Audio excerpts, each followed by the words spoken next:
사람의 머리카락의 5,000분의 1이라고 해요. 이렇게 너무 가볍다 보니까 바닥에 가라앉질 않는 거예요.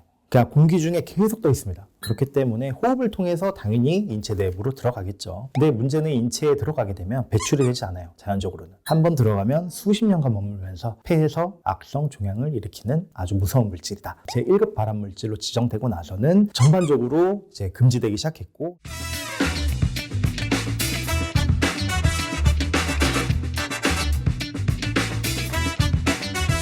그러면 산재로 인정받기가 쉬울까요? 어려울까요? 원인이 너무 다양해서 쉽지 않을 것 같아요. 그렇죠. 아무래도 워낙 복합적으로 발병하기도 하고, 그리고 유전적 요인이 좀 강하게 작용을 하기 때문에 아무래도 직업성 천식으로 인정받는 경우가 많지는 않다.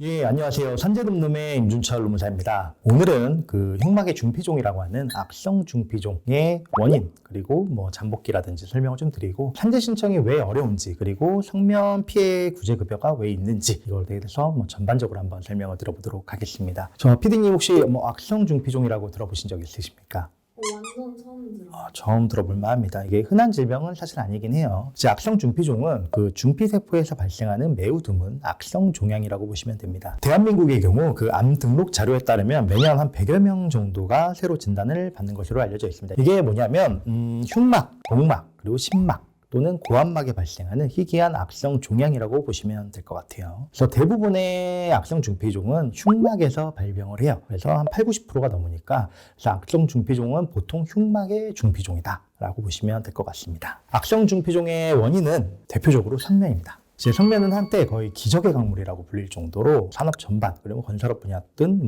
널리 사용됐던 물질이라고 보시면 될 것 같아요. 그 이후로 성면은 섭씨 400도가 넘는 고온에서도 견디는 강한 내열성, 그리고 단열, 보온성, 내구성, 방음 효과까지. 근데 채굴이 용이해요. 심지어 채굴이 용이하다는 건 결국 가격이 저렴하다는 얘기죠. 가격도 저렴한데 온갖 기능은 다 있습니다. 특히 건축 자재로서는 거의 완벽한 기능을 가졌기 때문에 기적의 강물로 불렸고, 산업 전반적으로 사용이 됐죠. 이런 많은 장점에도 불구하고 단점이 드러나기 시작하는데, 성면은 이제 너무 작다는 단점이 있어요. 섬유의 한 가닥의 굵기가 사람의 머리카락의 5,000분의 1이라고 해요. 이렇게 너무 가볍다 보니까 바닥에 가라앉질 않는 거예요.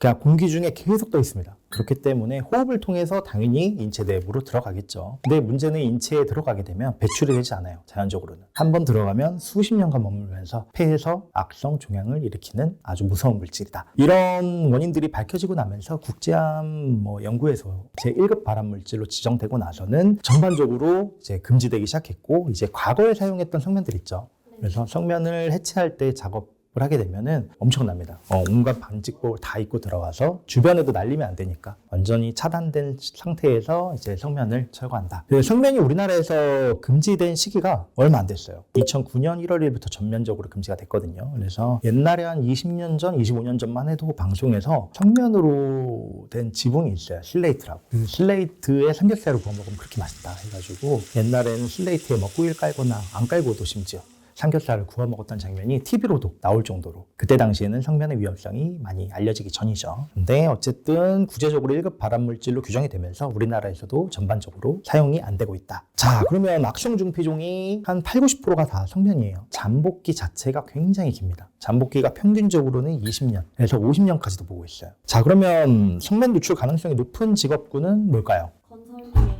그렇죠. 내열성, 단열, 보온성, 내구성 다 건설 자재로 많이 쓰이겠죠. 그렇기 때문에 건설업에서 일했던 성면 함유된 단열재, 시멘트, 타일들이 있을 수 있겠고요. 그리고 조선업에서도 선박에는 당연히 단열재랑 보온재가 들어가요. 이거를 취급하셨던 옛날의 작업자분들, 그리고 자동차 산업에서도 옛날 브레이크 패드, 클러치 이런 데에 성면이 좀 많이 들어갔다고 하고요. 그리고 공장에서도 옛날에는 성면 섬유를 가공해서 사용되는 물질들이 많았다고 해요. 방화복이나 이런 것도. 그래서 그때 당시에 이런 성면 함유된 제품을 취급하셨던 작업자분들, 그리고 광산에서도 당연히 성면을 채굴했던 분들이 있겠죠. 이런 분들도 당연히 고위험 직업군이라고 보시면 될 것 같습니다. 자, 그러면 피디님, 그 악성 중피종의 증상이 있을까요? 잘 없을 것 같아요. 그렇죠. 왜냐하면 너무 천천히 진행이 돼요. 초기 증상이 거의 없어서 발견되는 경우가 거의 없고요. 기침이나 호흡곤란, 통증 등이 발병했을 때 가게 되면 대부분 이미 진행이 많이 돼 있는 상태라고 보시면 될 것 같습니다. 이게 또 안타까운 게 예후가 굉장히 안 좋아요. 악성 중피종 자체가 진단을 딱 받게 되면은 평균적인 생존 기간이 한 12개월에서 15개월 정도밖에 안 될 정도로 정말 예후가 안 좋은 질환 중에 하나라고 보시면 될 것 같습니다. 그럼 치료도 아예 안 되는 치료가 사실상 현대의학으로는 거의 불가능하다라고 보시면 될 것 같아요. 악성 중피종으로 진단을 받게 되면은 기본적으로 산재 신청을 생각해 볼 수도 있고 아닐 수도 있어요. 잠복기가 20, 30년인데 제가 30년 전, 20년 전에 어떤 물질로 성면을 취급했는지 기억이 안 날 수도 있죠. 물론 성면을 직접 채굴했던 탄광에 일을 했거나 이러면 기억이 나실 수 있겠지만 30년 전에 일했던 회사에서 내가 가공했던 그 제품이 성면이 함유된 노출인지 아닌지 모르는 경우가 상당히 많아요.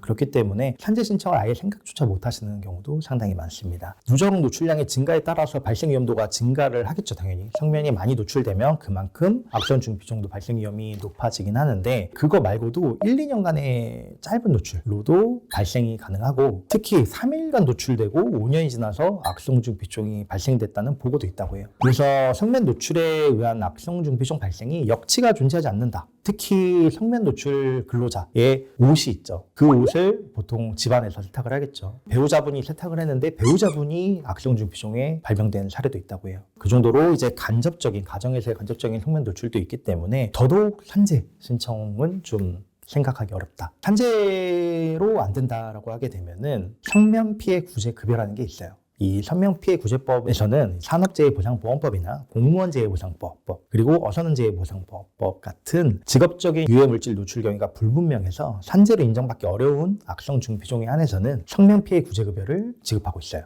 근데 보상 금액은 뭐가 더 클까요?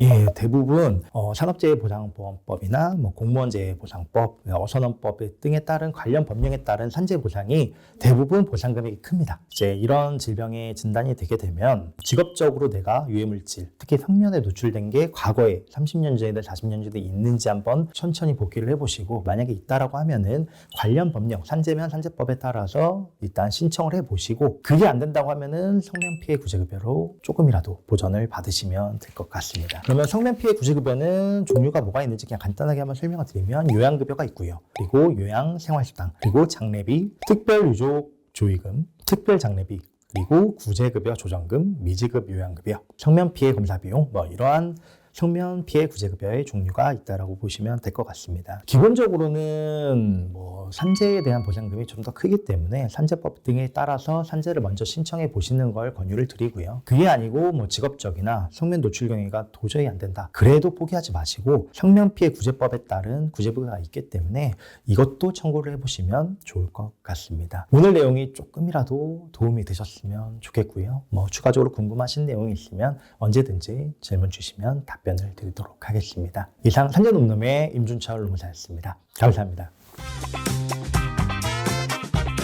똑같은 허리 통증으로 가도 진단명이 여러 개 나오는 경우가 있고 심지어 똑같은 MRI 영상으로 A병원, B병원, C병원에서 각자 진단명이 다 다른 경우도 있습니다. 어떤 진단명으로 산재를 신청한지에 따라서 결과 자체는 정말 극과 극으로 나와요.